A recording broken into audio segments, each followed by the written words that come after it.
Today we are going to learn how to crochet the waffle stitch beanie. And if you are joining me from the Wonderful Hats Crochet Along, this is week 3 of that crochet along, and all the details for it can be found in the description of this video. In the description of the video, you'll also find the free written crochet pattern for this waffle stitch beanie as well. Today for this project you are going to need a 5mm crochet hook as well as about 200 yards of a worsted weight yarn. Today I'm going to be using the Patons Canadiana yarn in Fool's Gold color, but you can use any worsted weight yarn you would like. You're just going to need about 200 yards of it. And as well, if you'd like to add a pom-pom to the top, either a yarn pom-pom or a faux fur such as this one here, you're going to need one of those as well. This hat does fit an adult, and it has a fairly snug fit around. The circumference of it measures about 20 to 21 inches. So thank you again for joining me while you're here. I invite you to subscribe to my YouTube channel. Check out some of the other videos. If you like this hat, you'll definitely want to check out the Wonderful Hats Crochet Along playlist and some of the other mini crochet beanies I have. So let's grab our hooks and our yarn and we'll get started. Now this hat is worked from the bottom up, so we're going to start down here at the brim. For my brim, I have used a slip stitch ribbing, which I'm going to demonstrate here in a second. If you are not a fan of slip stitches for this brim, you are welcome to use either a single crochet or a half double crochet instead of the slip stitch. The other thing you should know about this brim is that it is worked in rows where the rest of the hat is worked in rounds.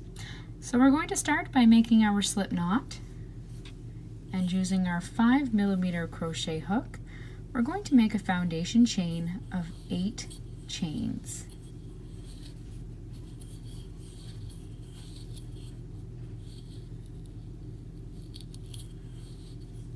Once you have your foundation chain, you're going to count into the second chain from your hook. There's 1 and 2, and into that second chain from your hook, you're going to work a slip stitch. You're then going to slip stitch in each chain all the way across.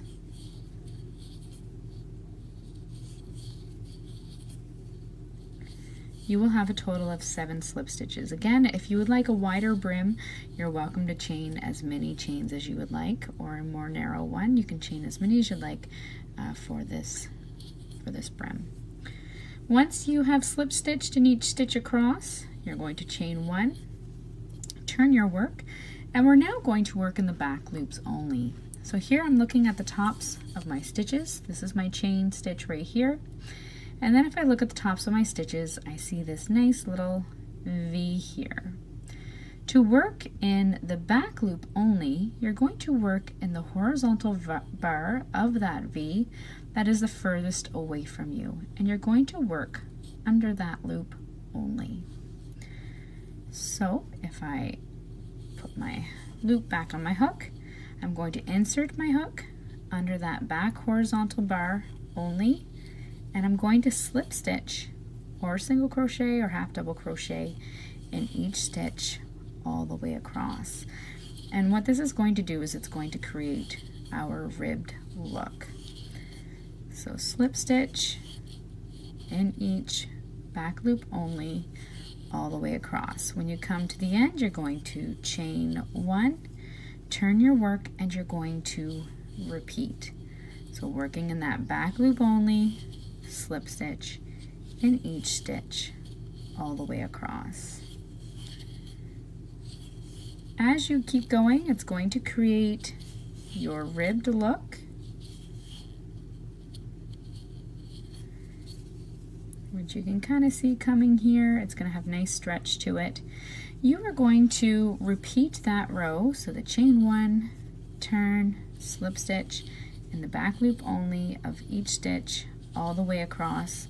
You're going to repeat that row until your work from the beginning measures approximately 19 inches. When it does, meet me back here and we're going to join our band together and continue on with the body of the hat. Once you have your band measuring about 19 inches, you're going to want to join your two short ends together. So what you're going to do is, without twisting it, you're going to fold your band across. And now, working through both thicknesses, we are going to work in the back loops only and slip stitch across. So you're going to go ahead and just chain one, and then working in the back loop only of that first stitch, and then across on the other piece in the back loop only, insert your hook, and you're going to slip stitch. So just like you did if you did the slip stitch brim. Into your next stitch, back loop only on one side, back loop only on the other side, and slip stitch. This is just going to create a nice strong seam. So back loop only, and slip stitch. Do that all the way across and you're going to have your 7 slip stitches. And then there's no need to fasten off.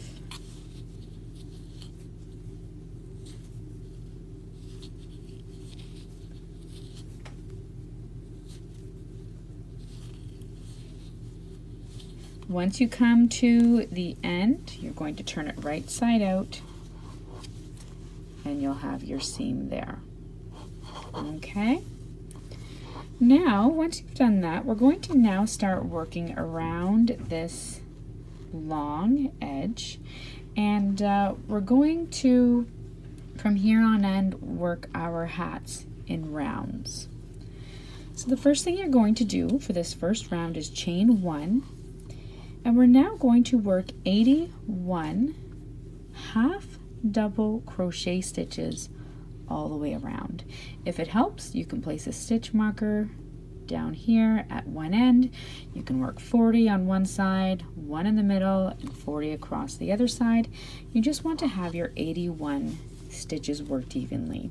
So 81 half double crochet stitches. There's no really nice place to put your stitches, so I'm just coming down a little bit into the brim, inserting my hook and working that half double crochet. You're going to do that all the way around. When you come to your first stitch, you'll join with a slip stitch into that first stitch. Do not turn your work.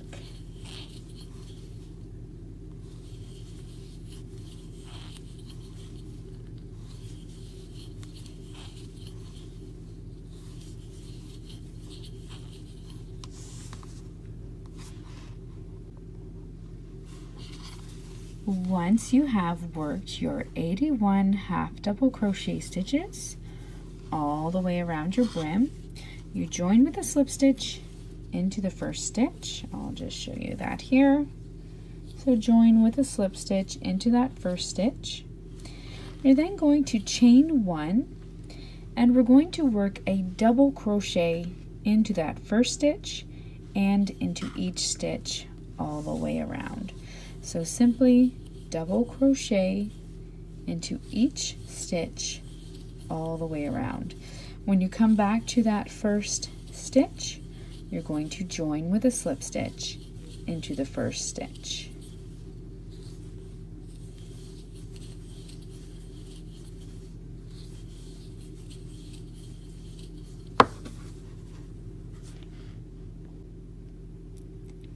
Once you have worked your double crochet stitches all the way around, you're going to join with a slip stitch in the first stitch. For round 3, we're now going to start working some of that waffle stitch texture.